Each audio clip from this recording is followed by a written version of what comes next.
Hi everyone, चला तर आज पुन्हा जायचं आहे माहेरी. तर फेब्रुवारी महिन्यामध्ये 2 वेळा मी माहेरी जाते. ते कसे काय, तर एक किशोरचा वाढदिवस आणि एक सिद्धेशचा.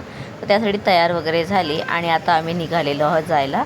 जाताना पाहता ह्या दोघांची इथे खूप मस्ती चालू असते आणि हे काही नवीन नाही आहे, तुम्ही खूप वेळा पाहिलेलंच असेल.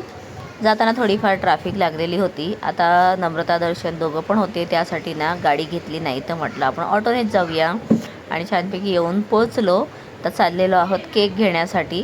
तर केक शॉपमध्ये फार असे केक होते, सगळे पाहिले. त्याच्यानंतर मुलाने सिलेक्ट केला आणि सगळं आता त्यांच्यावरच सोडलेलं आहे की तुम्हाला जे हवं ते घ्या. त्याच्यानंतर मग सिद्धूचं नाव लिहून घेतलं आणि आम्ही आलो इथे. बापरे, आम्हाला वाटलेलं की आम्हीच तेवढे असणार आहोत, पण आल्यानंतर सरप्राईज झालो, कारण का एवढी गर्दी होती.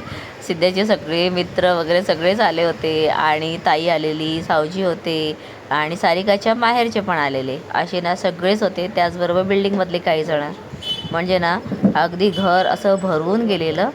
तर आता सगळ्यांनी ना सिद्धेशी ओवाळणी करून घेतली आणि लहान मुलांना आता असं झालेलं की बाबा आता कधी एकदाचा केक कट होतोय.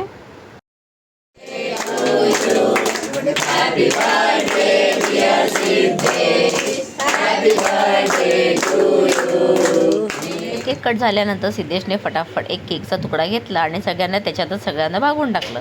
आणि त्यानंतर त्यांना मस्त एकदम गिफ्ट मिळालेले आहेत. सगळ्यांकडून गिफ्ट घेतल्यानंतर आता आहे सगळ्यांना नाश्ता द्यायचा वेळ.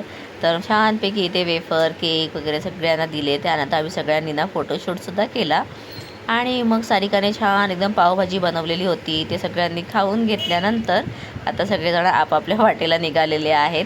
तर मी पण थोड्या वेळात निघणारच होती, तर शोभक्का आली म्हणून तिच्याबरोबर थोडा वेळ बसली. चला, असा होता आजचा माझा मिनी ब्लॉग. कसा वाटलेला आहे कमेंट करून नक्की सांगा. भेटूया पुन्हा, बाय बाय.